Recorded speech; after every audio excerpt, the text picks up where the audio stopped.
우리 오늘 주신 말씀을 보겠습니다. 오늘 보신 말씀은 구약성경입니다. 구약성경 이사야서 12장을 보겠습니다. 구약성경 이사야서 12장 우리 1절, 2절, 2절만 함께 다 같이 합독하여 보기를 원합니다. 구약성경 982페이지에 있는 이사야서 12장 우리 1절로 2절입니다. 다 같이 합독하도록 하겠습니다. 그날에 내가 말하기를 여호와여 주께서 전에는 내게 노하셨사오나 이제는 주의 진노가 돌아섰고 또 주께서 나를 아니하시오니 내가 주께 감사하겠나이다 할 것입니다. 보라 하나님은 나의 구원이시라. 내가 신뢰하고 두려움이 없으리니 주 여호와는 나의 힘이시며 나의 노래시며 나의 구원이심이라. 아멘. 기도합니다. 아버지 하나님 감사합니다. 모든 것을 하나님께 의탁합니다. 임자신 주님께서 전하는 자의 입술을 주관하여 주옵시고 또 듣는 자의 귀를 열어주셔서 하나님의 말씀이 은혜 가운데 교통하게 하시며 깨닫는 지혜가 있게 하시고 하나님의 영광이 드러나게 하여 주옵소서.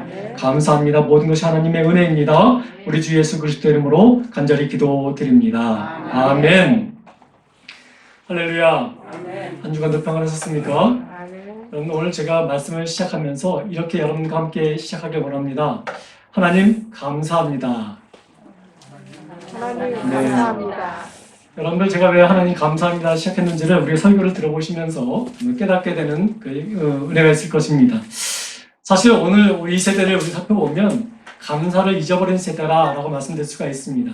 여러분들은 한 주간 살아오시면서 얼마나 감사하셨습니까? 아마 많은 사람들이 감사할 게 있어야지 감사하지 라고 말하는 사람들도 있을 것입니다. 그래서 어떠한 사람들은 이 감사의 조건을 찾기 위해서 많은 것을 소유하는 데 힘을 쓰는 것을 보게 됩니다. 조금만 더 남들보다 많이 가지면 감사할 수 있을 거라는 생각에서 아마 그렇게 하겠지요. 근데 여러분 우리가 한번 살펴보면 현재 나 자신이 감사하지 아니하면 내가 좀 더 남들보다 많이 가졌다 한들 감사가 나오지 않을 거라는 것을 우리는 분명히 알 수가 있습니다. 현재 감사, 일반 사람들도 마찬가지겠지만, 특별히 우리 그리스도인들이 하나님의 은혜 가운데 살면서도 우리가 감사를 잊어버린 이유가 참 많이 있습니다. 여러분, 우리 그리스도인들이 왜 하나님 앞에서 살아가면서도 감사를 잊어버리고 살까요? 그것은 다름이 아니라 모든 것을 당연히 여기기 때문에 그렇습니다. 당연히 여기게 되면 감사가 잊어버리게 되는 것이지요. 여러분, 우리가 깨끗한 공기와 깨끗한 물을 마시는 것 여러분 당연하다고 생각합니다. 또 끼니 때마다 우리가 식사할 수 있고 가족과 함께 밥을 먹을 수 있는 것 그거 당연하다고 생각하는 경우가 참 많이 있습니다. 자유롭게 사는 것, 평화롭게 사는 것, 경제적으로 윤택하게 사는 그 나라에서 함께 살 수 있는 것 어쩌면 우리는 당연하게 여길 수도 있을 것입니다. 건강하게 또 여러 가지 삶을 살아가는 것 당연하다고 여길 때가 참 많이 있을 것입니다. 교회에서 예배 드릴 수 있는 것 당연한 것 아니야? 라고 생각하는 경우도 있는데 여러분 이것을 당연하다고 생각하는 순간 우리는 감사를 잊어버릴 수도 있을 것입니다. 여러분 사실 이 모든 것은 하나님이 우리에게 주신 선물입니다. 지금 이 순간에도 우리는 당연하게 여기는 이런 것들을 애타게 사모하고 찾는 사람들이 참 많이 있습니다.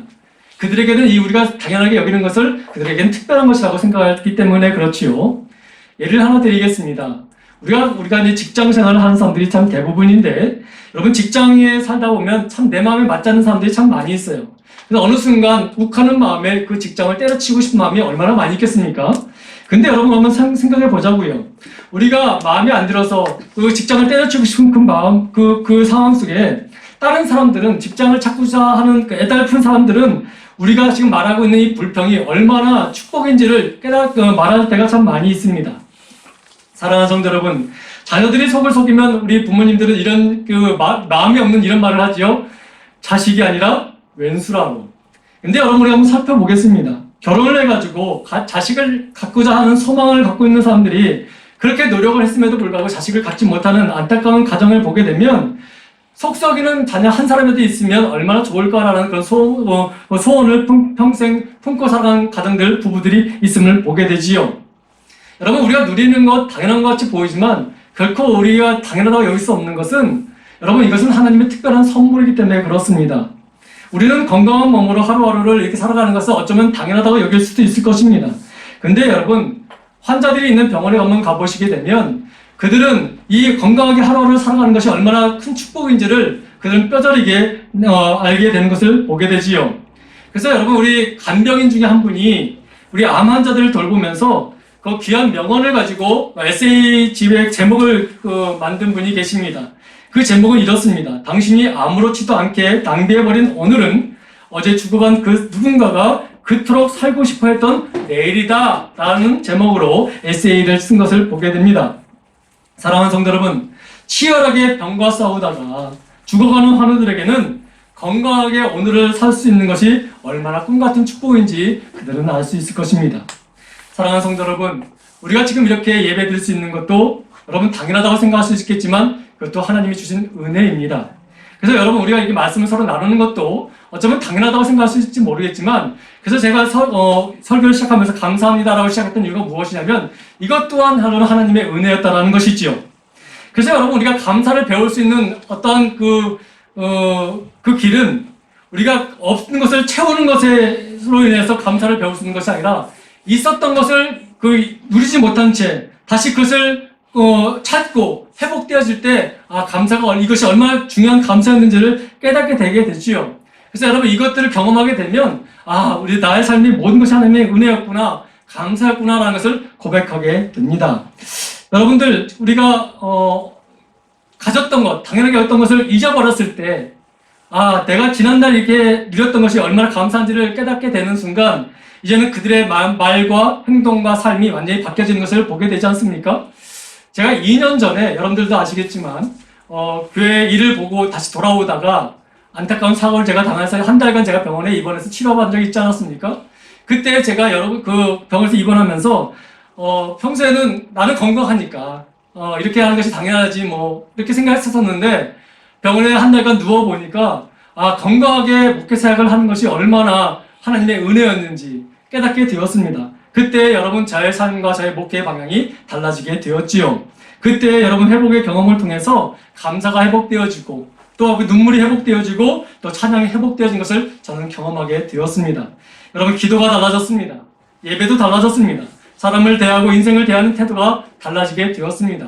처음에는 당연한 줄 알았습니다. 근데 그 당연한 것을 잃어버리니까 이것이 얼마나 중요한 하나님의 은혜였는지를 깨닫게 된 것이지요. 여러분, 이 코로나 때문에 지금 예배가 정상적으로 드리지 못하는 안타까움이 있지 않습니까? 우리 장로님이 기도하신 때도 그런 부분이 있었지만, 여러분, 우리가 예배 드리는 것 당연하게 여기시는 것이 아닙니다. 이것도 하나님의 은혜입니다. 그래서 우리는 매 순간순간마다 우리는 감사의 벅찬 마음으로 하나님께 나아가야 한다고 말씀을 드릴 수가 있는 것이지요. 오늘 본문 말씀 우리 이사야 12장을 보았습니다. 다 보지는 않았지만 우리 1절과 2절 말씀을 보게 되면 어떤 내용인 것을 우리가 볼 수 있게 짐작할 수 있는데, 다 모든 것을 잃었다가 다시 회복에 대한 경험을 맛본 사람들이 가슴 벅찬 은혜의 감사를 드리는 이야기가 기록되어져 있음을 오늘 우리가 볼 수가 있습니다.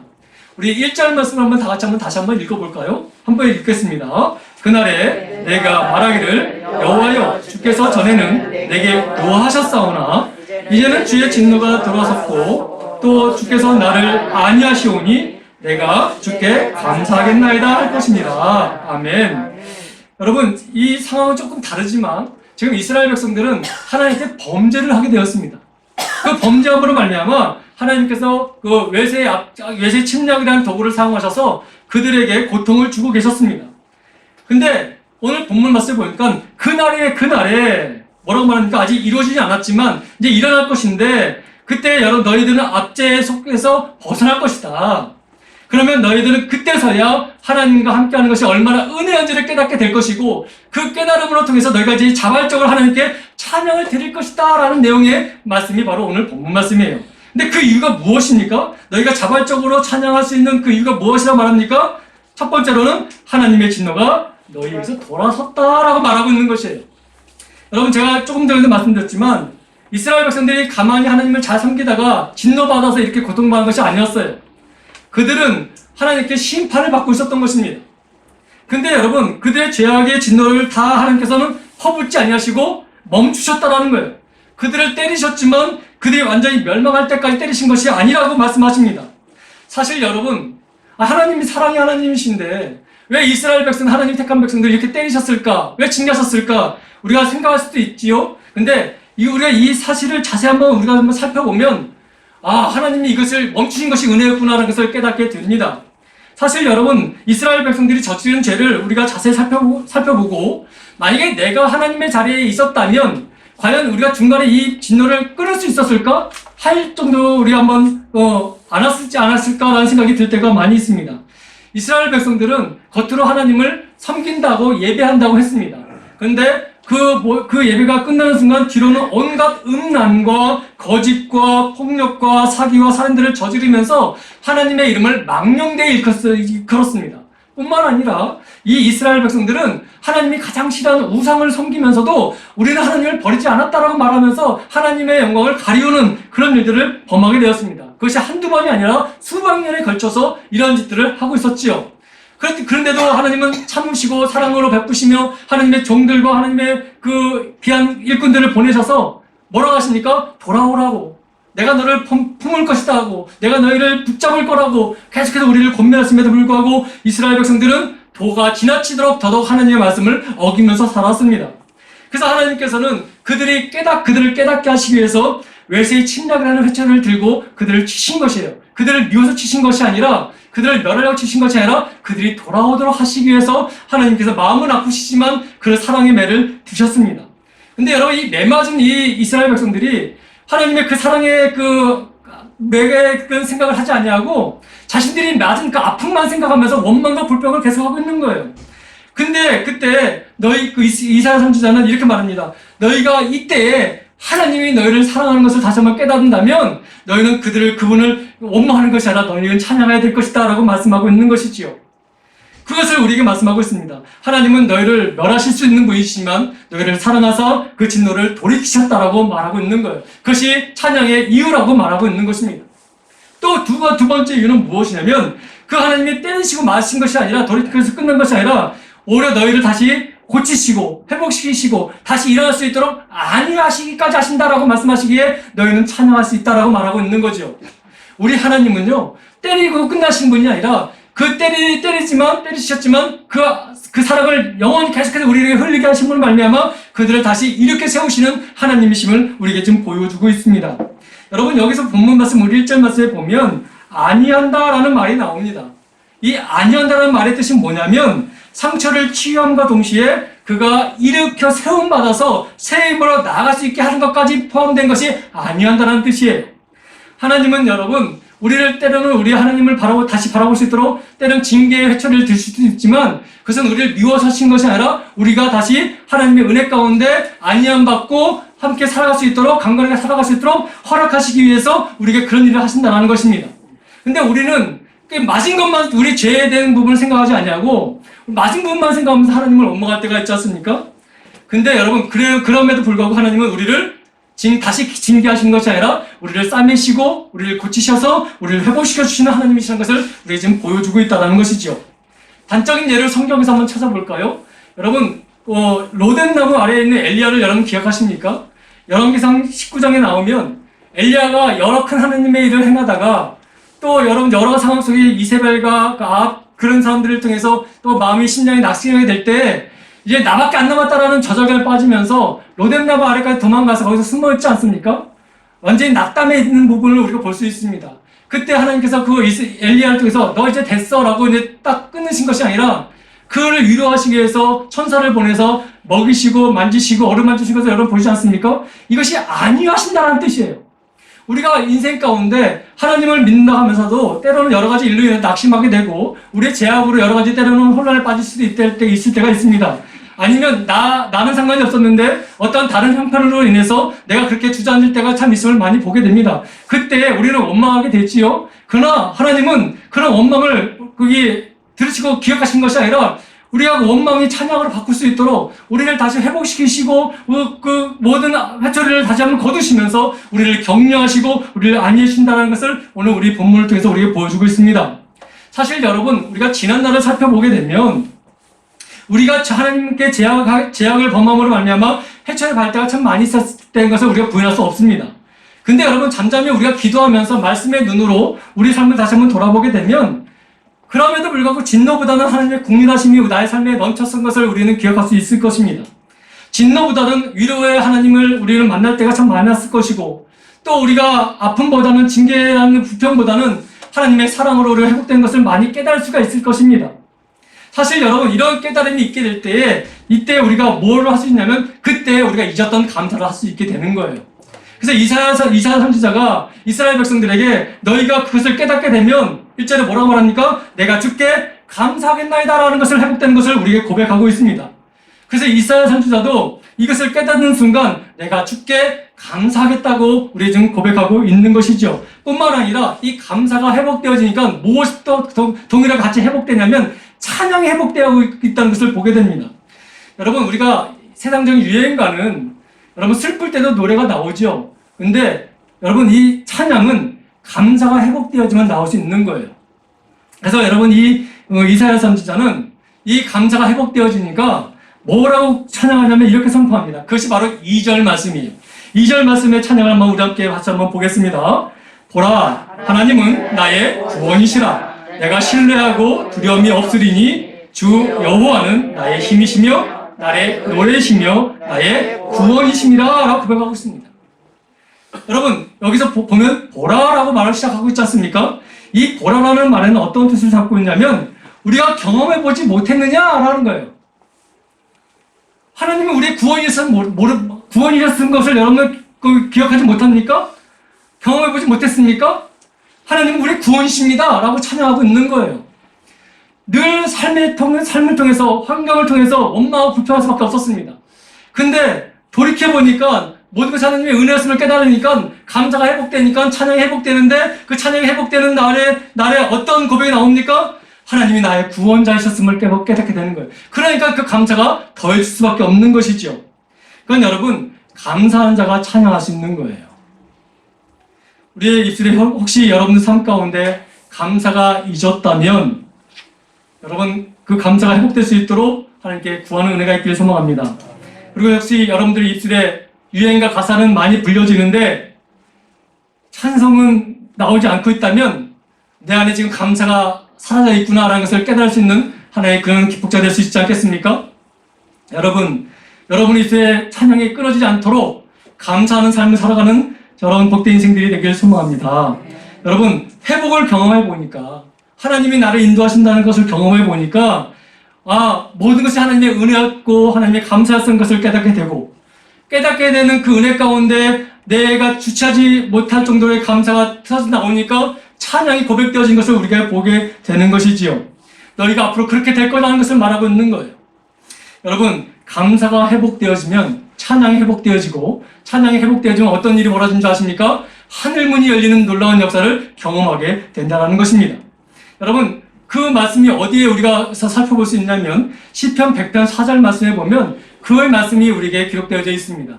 우리 한번 읽어볼까요? 함께 읽습니다. 감사함으로 그 문에 들어가며 찬송함으로 그의 궁정에 들어가서 그에게 감사하며 그의 이름을 송축할지어다. 아멘. 감사함으로 그 문에 들어간다고 말합니다. 여기서 말하는 그 문은 어떤 말일까요? 하늘문을 말하는 거예요. 하늘문. 그래서 나는 제가 예전에 여러분들에게 감사는 하늘문을 여는 연모라고 제가 한번 설교한 적이 있을 것입니다. 우리가 반드시 기억해야 될 사실은 무엇이냐면 인생의 위기를 만나면 사람들은 모두가 불평과 원망과 어떤 이유인지를 찾려고 할 것입니다. 근데 여러분, 그것을만 꾹 밀고 나가게 되면 우리는 가장 중요한 감사를 잊어버리게 돼요. 그래서 성도는 말씀 앞에서 하나님의 말씀을 항상 붙잡고 살아가야 돼요. 왜요? 우리가 감사를 잊어버리면 안 되기 때문에 그래요. 말씀을 붙잡는 인생은 감사를 잊어버리지 않습니다. 감사를 잊어버리지 않으면 두려움 속에서도 여러분 찬양할 수가 있고, 찬양하게 되면 우리의 앞길이 어두운 것 같이 보이지만 빛의 문이 열림으로 말미암아 어둠이 나를 덮었던 어둠의 문이 닫히는 놀라운 역사를 경험하게 되기 때문에 그렇습니다. 그래서 사랑하는 성도 여러분, 우리가 반드시 기억해야 할 것은 여러분의 인생에 위기가 온다면 여러분 억지로라도 감사를 하시기 바랍니다. 사람에게 감사하는 것이 아니라 하나님의 이름을 선포하며 감사하시기 바랍니다. 여러분, 사실 솔직히 말씀드리면 우리가 고난과 어려움을 닥치게 되면 우리는 습관적으로 불평과 원망을 터뜨릴 때가 참 많이 있어요. 제가 한번 예를 하나 드릴게요. 우리가 요즘에 그 전자제품들, IT가 굉장히 발달하면서 말미암아 우리 직접 은행이나 어떤 것을 갖지 아니하고 스마트폰이나 인터넷을 통해서 뭐 물건도 구입하고 은행 거래도 하고 있지 않습니까? 그때 여러분 가장 중요한 게 뭐냐면 아이디를 치고 패스워드, 그 비밀번호를 써야 되는 거예요.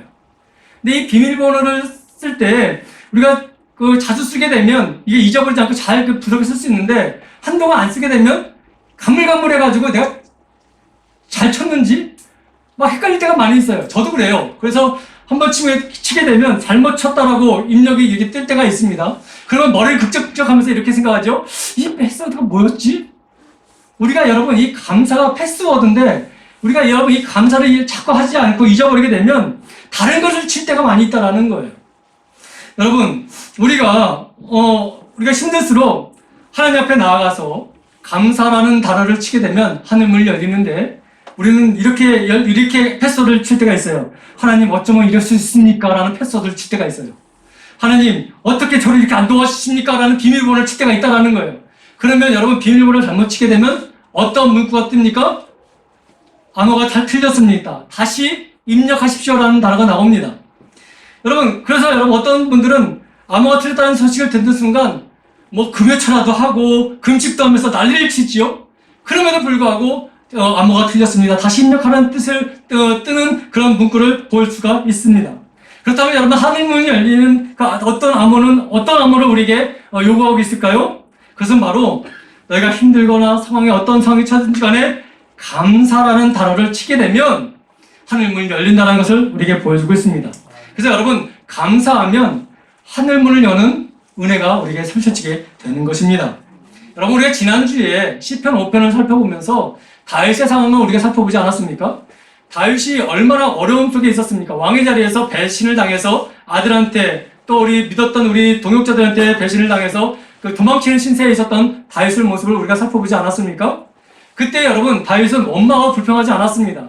왜냐하면 그는 정확하게 하나님 앞에서 하늘문을 여는 패스워드를 정확하게 알고 있었고 스스로 자주 사용하고 있었기 때문에 잊어버리지 않았습니다. 그래서 여러분 이 다윗은 그때 뭐라고 말합니까? 하나님을 찬양합니다 라고 우리가 고백하는 것을 보지 않습니까?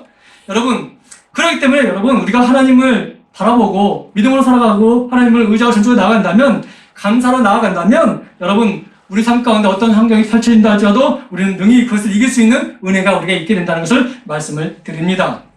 어떤 사람들은 보통 이렇게 말합니다. 뭘 특별한 일이 있어야 감사하지 라고 말하는 분들 계실지 모르지만 때로는 여러분 우리 삶이 단조로운 것조차가 우리에게 감사와 찬양이 될 때도 있다는 것을 말씀을 드리겠습니다. 여러분 한번 생각해 보시기 바랍니다. 아무 일도 일어나지 않는 하루하루가 때로는 우리에게 감사한 일이 된다는 것을 여러분 아십니까? 예를 하나 드릴게요. 어떤 분이 평상시에 눈이 좋다라고 생각해서 뭐 보는 것 그 눈에 대한 부분에 염려 없이 살다가 당연한 것처럼 살다가 하루는 눈이 아파가지고 안과를 갔어요. 근데 검사를 해보니까 눈 안에 뭐가 생긴 거예요. 그래서 의사가 이것이 암인지 뭔지 모르기 때문에 한번 검사도 제대로 받아보고 잘못하면 수술도 받아야 됩니다. 이것을 그냥 놔두면 시력도 잃을 수 있습니다라는 그런 진단이 나온 거예요. 그러니까 얼마나 이 진단을 받은 사람이 평소에 보는 것이 당연하게 생각했는데 여러분 얼마나 두렵겠습니까? 그래서 수술을 결정을 했어요. 근데 수술을 하다 보니까 의사가 수술하다 보니까 이거는 뭐 암도 아니고 아무것도 아니고 그냥 이 수술만 잘하면 이 사람은 다시 정상적으로 시력을 회복해서 살 수 있겠구나라는 판단이 된 거예요. 그래서 그렇게 수술을 마감되고 그 소식을 들려주니까 이 수술 받은 이 환자가 너무도 기쁜 것이지요. 그러면서 뭐라고 말하냐면 내 인생 최고의 날이라고 선포하게 되지요. 여러분 한번 생각해 보시기 바랍니다. 로또에 당첨된 것도 아니에요. 그가 직장에서 승진한 것도 아니에요. 그냥 남들처럼 정상적으로 볼 수 있다는 것을 다시 확인한 것 뿐이에요. 그죠? 근데 너무 감사해진 것이 무엇입니까? 다시 정상적으로 볼 수 있었다는 것. 전에는 내가 당연하게 여겼던 것인데 지금은 볼 수 있었다는 것이 너무 감사한 것을 깨닫게 된 것이지요. 그래서 내게 최고의 나이라고 이렇게 고백하는 것을 보게 됩니다. 사랑하는 성도 여러분, 우리 삶이 지루하다고 판단된다 할지 모르겠지만 여러분 이 지루한 이 쳇바퀴 돌아가는 이 평범한 이 인생도 때로는 우리가 감사의 조건이 된다는 것을 말씀을 드리고 싶은 거예요. 우리는 매일 보고 듣고 말할 수 있는 것이 얼마나 감사한지 여러분 아십니까? 여러분 우리가 출근할 수 있는 직장이 있는 것이 얼마나 감사한 줄 아십니까? 여러분 아이들이 질러놓은 집을 치우면서 불편하기 전에 그 안에서 우리 집을 어지럽게 놓을 수 있는 건강한 아이들이 있다라는 것 자체가 감사한 거 아닌가요? 우리가 건강한 두 발로 교회에 나와서 예배할 수 있는 것 이거 감사 아닐까요? 때로는 이것이 매 순간마다 돌아가는 쳇바퀴 같은 그런 삶이라 할지라도 어떤 사람에게는 이것을 하고 싶어도 할 수 없는 일들이 있다라는 것입니다. 그래서 여러분, 우리는 이 평범한 삶도 하나님께 감사할 수 있는 여건이 충분히 있습니다. 그렇기 때문에 여러분, 우리는 감사가 넘칠 수 있는 삶을 살기를 소망한다는 것이죠. 여러분, 사실 우리 코로나 때문에 많은 사람들이 모여서 무엇을 할 수 있는 그 여건이 지금 되지 않고 있지 않습니까? 사람들끼리, 우리 친한 사람들끼리 만나서 악수도 잘 못하고 있고, 또 이 지방에서 저 지방으로 가는 것도, 또 이 나라에서 저 나라로 여행하는 것도 지금 못 가고 있는 상황이 아니겠습니까? 심지어는 올해는 설도 가족끼리 모여서 담소를 나누고 정을 나누는 것조차도 하지 못했던 그런 안타까움이 있지 않습니까?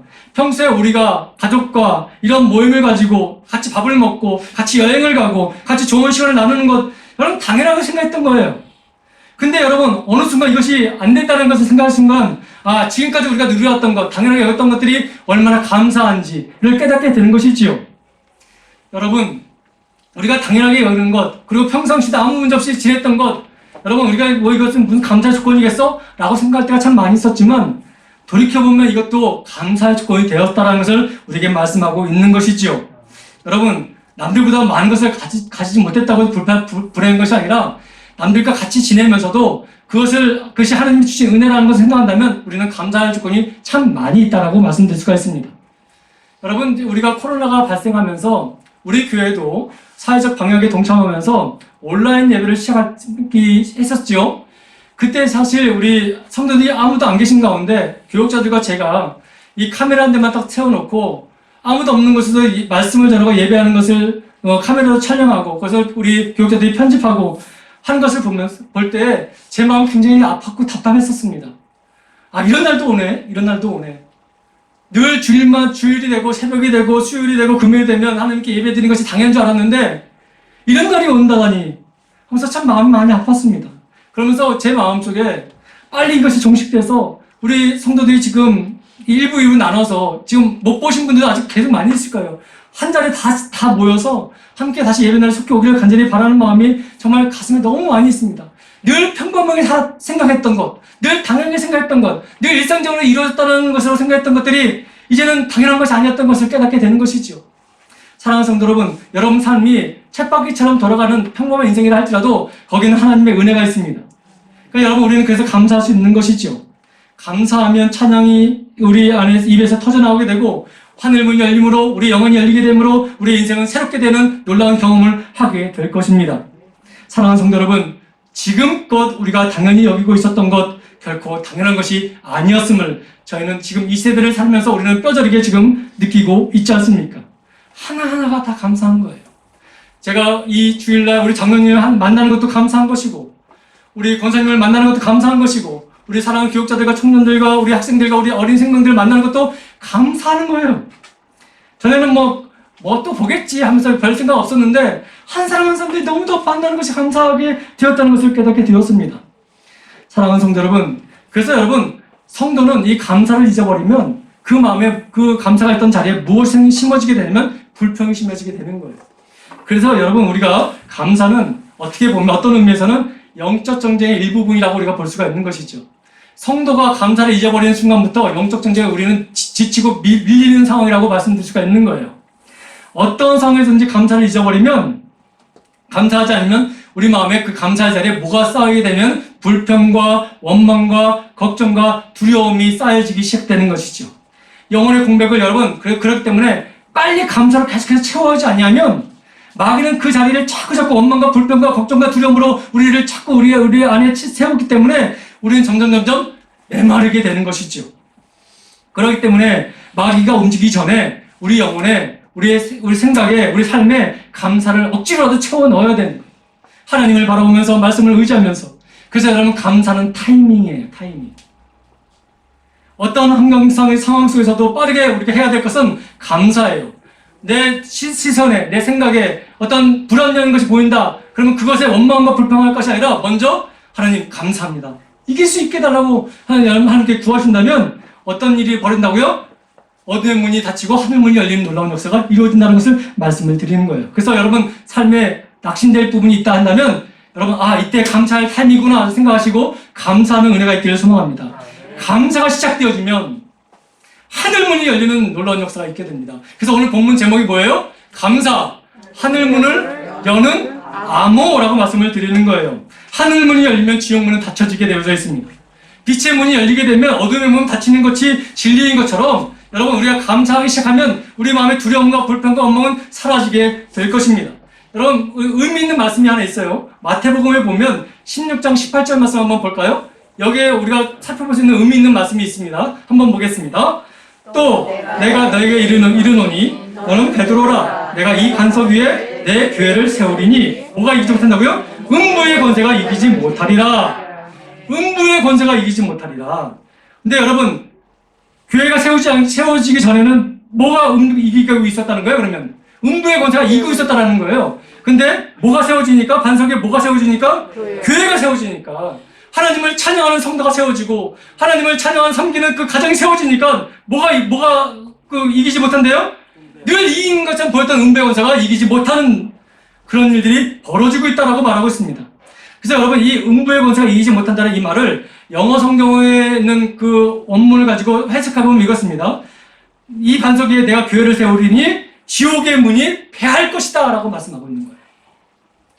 여러분 그래서 성도는 이 어떤 환경이든지 간에 감사를 잊어버리면 안 되는 거예요. 감사로 하늘문이 열리게 되면 그때 우리 마음에 찬양의 문이 열리고 하늘문이 열리는 놀라운 역사가 있게 되고 그런 말미암아 우리를 지배하려고 했던 세상의 마귀들의 세력들이 썰물처럼 확 물려나가는 놀라운 역사가 이루어지게 된다는 것이죠. 지금 여러분의 삶 가운데 여러분의 10년 가운데 슬픔이 있고 낙심이 있고 원망이 있고 질투가 있고 또 여러분 불안이 있습니까?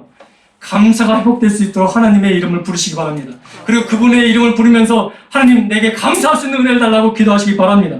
그러면 여러분 이 감사를 통해서 하늘문이 여러분 10년 가운데 열림으로 말미암아 어둠의 권세가 물러가고 어린 세상의 악한 더럽고 추한 것들 다 지켜나가는 놀라운 경험을 여러분 하게 될 것입니다. 그래서 여러분 감사는 영적 전쟁이라고 말씀드릴 수 있는 거예요. 여러분 전쟁은 기선제압이 중요한 거예요. 여러분 삶 가운데 일어나는 모든 영적 전쟁이 얼마나 수없이 많이 일어나고 있습니까? 그것의 기선제압을 할 수 있는 강력한 무기는 믿음도 중요하고 다 중요합니다. 그리고 사랑도 중요합니다. 그리고 감사도 중요합니다. 여러분 미리 주어진 환경 속에 원망과 불평하지 마시고 이루어질 것을 보시면서 감사하는 저와 여러분들 되기를 간절히 소망합니다. 사실 여러분 이사야 12장 이 본문은 이 놀라운 회복의 말씀에 대한 부분이 우리에게 들려주고 있는데 이것은 지금 이스라엘 백성들에게 지금 이루어진 내용이 아니에요. 장차 이루어질 내용들을 것을 예언하고 있는 말씀이에요. 근데 여러분 이스라엘 백성들은 죄로 말미암아 지금 하나님께 고초를 당하고 있지 않습니까? 징계를 받고 있지 않습니까? 지 고초의 시기가 지금 초기예요, 초기. 그러니까 아직 중기가 있고 말기가 아직 남아있어요. 근데 이사야는 성령의 감동으로 지금 이 말씀을 받으면서 지금 고난의 끝을 보면서 하나님께 감사하겠다고 찬양하고 있는 거예요. 미리 감사하겠다라는 거예요. 그러니까 여러분 이 회복된 미래를 바라보기에 이사야 선지자는 내가 찬양하며 그 찬양으로 말미암아 새 힘을 얻고 구원의 기쁨의 노래를 부를 수 있는 은혜가 내게 있습니다 라고 지금 고백하고 있는 것이죠. 그러니까 여러분이 어떤 처지에 있든지 간에 지금 우리 현실이 어렵고 낙망하고 미래가 보이지 않는 어려움 속에 있는 것처럼 보이지만 여러분 이럴 때 이사야가 우리에게 보여주는 모습처럼 하나님 그래도 감사합니다. 믿음의 눈으로 이루어질 하나님 그 고난을 꺾으실 것이고 또 우리를 안위하실 그 하나님을 미리 바라보시면서 회복된 미래를 바라보면서 우리가 감사하며 살아가는 은혜가 있기를 소망합니다. 감사를 선포하시기 바랍니다. 여러분 지금 내 몸과 내 마음이 지금 병들었지만 예수님의 능력으로 반드시 건강을 회복될 것이며 내가 죽지 않고 살아서 반드시 하나님의 영광을 선포할 것이다 라는 선포를 여러분 하시길 바랍니다. 감사하면서요. 지금은 상황적으로 경제적으로 힘들지만 예수님의 그 능력으로 반드시 회복될 것이며 빚도 갚고 가족도 편하게 살 수 있으며 풍성한 삶을 살게 하실 뿐만 아니라 이제는 남도 구제할 수 있고 섬겨할 수 있는 복된 국가가 될 것이라는 것을 믿음으로 감사함으로 선포하겠다라고 여러분 그렇게 나아가시기 바랍니다. 그러면 여러분 미리 선포하는 감사는 반드시 그렇게 될 줄 믿습니다. 지금 우리 아이들이 힘든 시간을 보내고 있지만 하나님께서는 반드시 우리 아이들의 길을 회복시켜 주실 것이고 이 어두운 이 시대에 다니엘과 에스더와 같은 사람으로 사용하실 것이다 라고 미리 미래를 바라보면서 그렇게 이루어질 것을 바라보면서 감사하며 나아가시기 바랍니다. 그러면 여러분 그렇게 될 줄 믿습니다. 지금 이사야는 지금 그것을 우리에게 지금 보여주고 있는 거예요. 사랑하는 성도 여러분, 이제 말씀을 정리합니다. 지금 상황이 많이 어렵습니다. 사실 그렇습니다. 정치적으로, 경제적으로, 교육적으로 모든 영역에서 지금 많이 어려움에 있는 상황을 보게 됩니다. 그러한 가운데서 코로나19라는 그 공포마저도 지금 덮음으로 말미암아 굉장히 마음 둘 곳 없는 시기가 지금 오늘날 우리의 시기 아니겠습니까? 이럴 때 여러분, 우리가 원망하고 불평하고 하는 것 어쩌면 당연할 수도 있습니다. 그러나 우리 성도는 달라야 되지 않겠습니까? 우리가 수십 년간 말씀을 듣고 자란 우리는 달라야 되지 않겠습니까? 우리가 입술로 고통 가운데 있다 할지라도 우리는 저들에는 원망과 불평이 아니라 우리는 그럼에도 불구하고 우리는 감사합니다라는 고백이 우리 입술에서 나와야 되지 않겠습니까? 그렇게 되어지면 잊었던 찬양이 우리 입술에 불러짐으로 말미암아 그 잊었던 그 하나님의 은혜가 회복되어지고 그 은혜로 말미암아 우리는 다른 기쁨으로 누릴 수 있는 그런 삶이 펼쳐지게 될 거라는 것이지요. 그래서 여러분 2절 말씀에 보라! 아직 고난은 계속해서 되어주고 있지만 보라! 하나님은 나의 구원이시라. 내가 하나님을 신뢰하고 두려움이 없으리니 어떻게 한다고요? 주는 나의 힘이시며 나의 노래가 되신다고, 나의 구원자가 되신다고 이제 고난은 끝난 것처럼 선포하는 이 고백이 그렇게 여러분 우리에게 되어진다는 것을 우리에게 말씀하고 있는 것이죠. 그러니까 여러분 감사하시기 바랍니다. 사람에게 감사하는 것도 중요하지만 하나님을 바라보면 감사하시기 바랍니다. 아직 회복되지 않는 상황이지만 회복될 미래를 바라보면서 미리 감사하시기 바랍니다.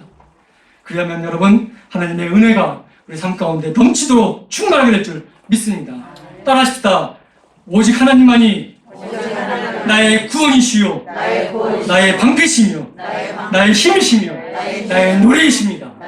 내가 어떤 상황이든지 간에 따라하십시다. 내가 어떤 상황이든지 간에 주님만을 바라보며 감사하겠나이다. 이런 결단이 끊임없이 여러분 삶 가운데 이루어지길 소망합니다. 기도하겠습니다. 사랑과 은혜가 많으신 아버지 하나님 감사합니다. 많은 것을 가지면 감사할 줄 알았고 남들보다 좋은 것을 누리면 감사할 줄 알았는데 이 모든 것이 아버지의 혼란 속에서도 이루어진 모든 것이 하나님의 은혜였음을 깨닫게 되는 순간 그것이 감사였음을 깨닫게 됩니다. 아버지 하나님, 우리 삶이 어렵습니다. 상황이 많이 어렵습니다. 그럼에도 불구하고 오늘 주신 말씀이 왜 이 땅 이 시대에 살아가는 우리에게 주신 말씀입니까? 그것은 아버지 하나님 우리가 잃어버리지 말아야 될 감사를 다시 회복하기라는 하나님의 뜻이 있음을 깨닫습니다. 아버지 하나님 감사할 수 있게 하여 주옵소서. 감사가 다시 살아나게 하여 주옵소서. 지금 예배하는 이 자리도 감사요. 내가 하나님을 찬양하는 것도 감사요. 일상을 평안하게 살 수 있는 것도 감사라는 것을 다시 한번 깨닫게 하여 주시므로 말미암아 하나님을 다시 한번 붙잡는 은혜가 있게 하여 주옵시고 하나님의 뜻을 다시 한번 간구하는 은혜가 있게 하여 주시옵소서. 감사하는 순간 여러분 하나님 이 성도들의 마음과 생각과 모든 삶에 하나님의 하늘의 위로가 하늘의 문이 열려지는 은혜를 친히 경험하게 하여 주셔서 끊임없이 감사하는 은혜가 있게 하여 주옵소서. 감사드리며 예수님의 이름으로 간절히 기도드립니다. 아멘.